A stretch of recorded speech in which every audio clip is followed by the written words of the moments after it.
what's up everyone? And well, since I did another top 10 plus a few honorable mentions of what I think the best movie sequels ever made are,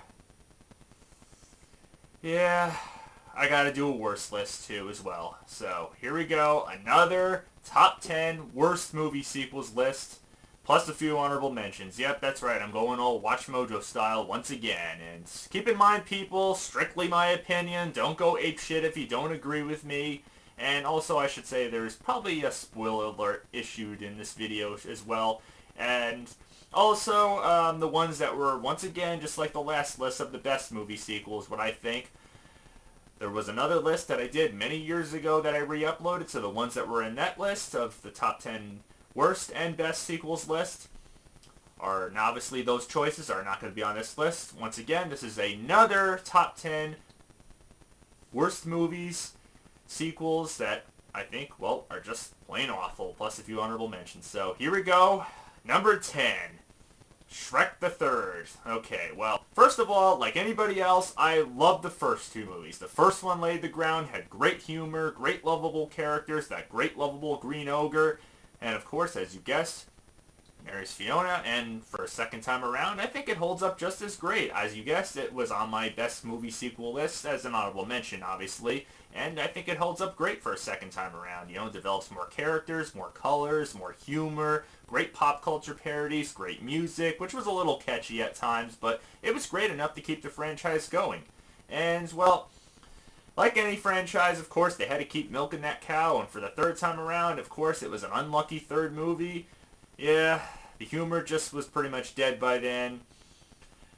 You know, script writing was just pretty much clunky, and yeah, it was just predictable, and it just, well, I guess without the fairy godmother this time around, the series just lost its magic. Sure, the fourth movie, Shrek Forever After, or Shrek the Final Chapter, whatever the hell you call it, was a little bit better, but at this point, with this third movie, it pretty much brought the series down by a mile. Not much to say there. Sorry, but this magic is pretty much gone in this series. I mean, come on.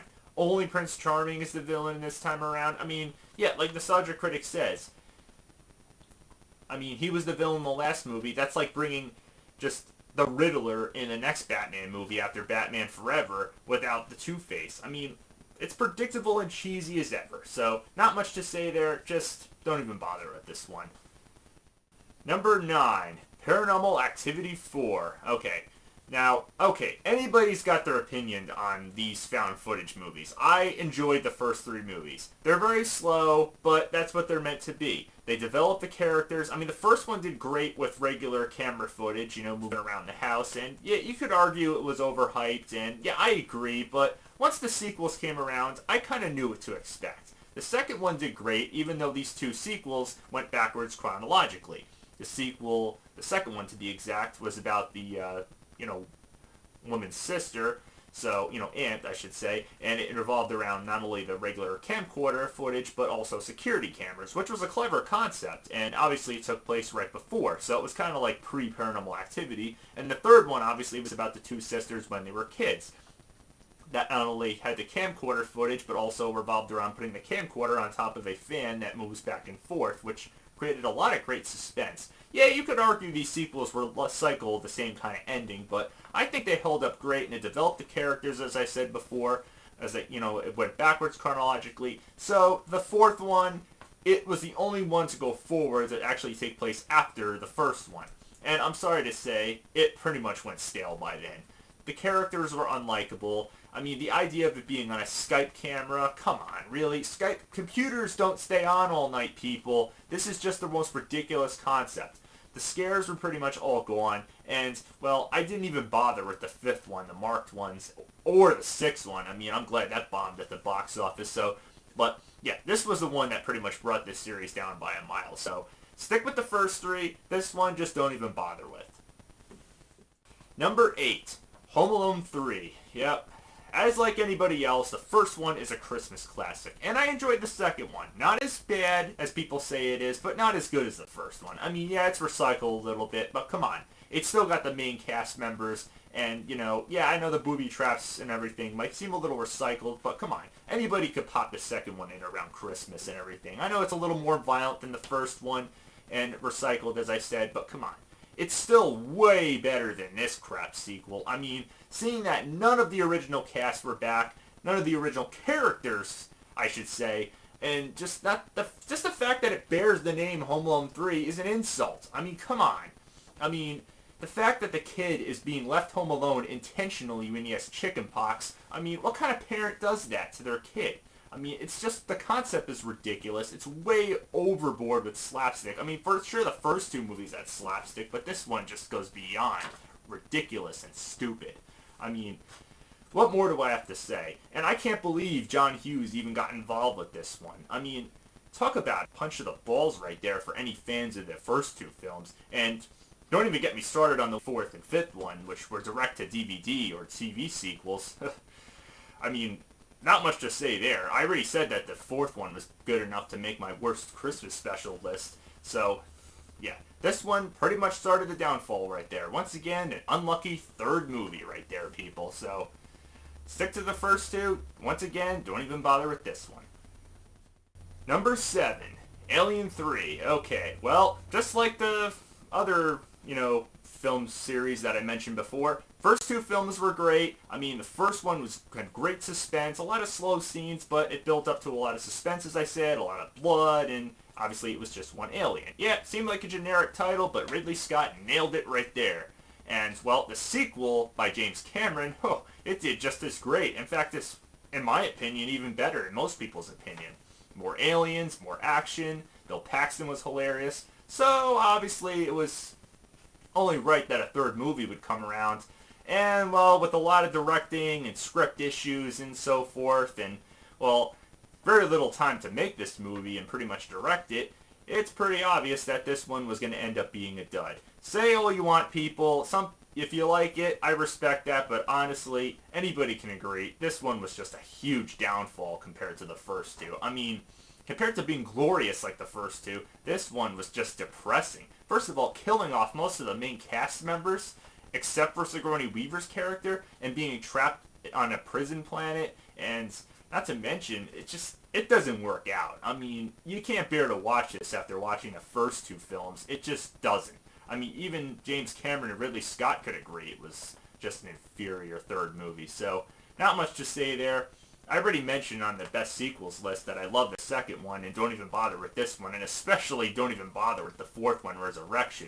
And as for the crossover films, I didn't even bother with those either as well. But, yeah, these third and fourth films just don't even bother. So, yeah, the effects are bad and not much to say there. So, sorry, another unlucky third movie there. Number 6. Transformers Revenge of the Fallen. Okay, well, I know, Michael Bay. What more do you have to say about this director? He's pretty much despised for the most part with anything he gets his hands on. Now, like most people, I enjoyed the first one. It's not A+ good, but it's got a lot of cheesy moments and, typical Michael Bay trademarks and character stereotypes and so forth, but it's still enjoyable. I mean, yeah, I know Shia LaBeouf's a little annoying, and it's got a few quirky moments with some, typical Michael Bay-like acting and so forth, but that one is good in comparison to this one, which was highly anticipated, even in my books, but wow, it was just bad. I especially love how Michael Bay says, as an excuse, that we wrote the script within a short period of time and blames the writer's strike and all this nonsense, but no. It's inexcusably bad, and people have their opinions whether they like this or hate the third one or fourth one. I don't care. This one to me, I mean, yeah, the third one was a little bit better, The Dark of the Moon to be exact, and the fourth one, Age of Extinction, yeah, that one was pretty much crap too, but this one I still consider more annoying than any of the other sequels, and yes, I'm well aware there's a fifth one coming, but I don't care. This one, I'm sorry to say, it was just too long, it was painful to sit through.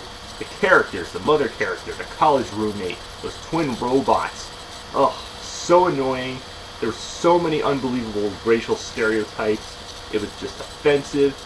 I mean, I ain't got much to say. The storyline was more ridiculous as you can imagine. It didn't make any sense to me, and it was just unbearable to watch for 2.5 hours of runtime. I'm sorry, Faye, but I don't know what went wrong with this one. It just didn't appeal to me very much. So, that's just my opinion, people. If you like this sequel, fine, but I just really didn't. Number 5, Dumb and Dumber. Yeah, When Harry Met Lloyd, with the subtitle to be exact. Yep, without Jim Carrey and Jeff Daniels. I know, this is technically a prequel about how they first met, but let's be honest, this was more or less just a cash grab, to say the least. I mean, there's not much funny humor. There's maybe like 1 or 2 funny jokes, but for the most part, it's just more or less dumb than funny. I mean, yeah, people complained they didn't like the actual sequel that came many years after the first one, Dumb and Dumber 2. That brought the original actors back. It made an attempt, and it did at least improve over this one. I liked it to some consent, even though it bombed compared to the first one. But I still think this one is worse. Say what you want, people. I still think this one, without the original actors, it's just not as funny. I still think it's way worse. Number 4, Mortal Kombat Annihilation. Oh, God. Okay, well, we all know about video game-based movies and how most of the time they turn out pretty bad, with a few exceptions of films that obviously I said are pretty underrated for the most part, and one that's, well, great. This one, on the other hand, is really not. Yes, as I mentioned in that list of what I think the most underrated video game movies are, that the first Mortal Kombat movie is cheesy, but at least guilty pleasurable. Sure, it's PG-13 rated. I understand that. Like, why wasn't it R-rated? And yes, it's obviously, as you know, is getting rebooted. It better be an R-rated film, otherwise I will be pissed off and want to perform a fatality on whoever is directing the film. Okay, that's going a little too far there. But otherwise, yeah, I'm sure anybody can agree, this sequel just takes it to the far end of suckage right here. I mean, wow. Are the effects worse than this film or what? I mean, it just, even on the front cover, it should say right there, destroys all expectations. I mean, Christ. With the first movie, at least you had something to enjoy. I mean, it's guilty pleasure all right there, more or less just good cheesy fun. This movie is just so bad, it's not even fun. They throw so many characters in there that are just left undeveloped. The effects are lousier. I mean, there's not much to say about this one. It is just awful. Just plain awful. So if you have a copy of this movie, which thank God I don't, because otherwise I would do a finishing move on it. A really bloody one.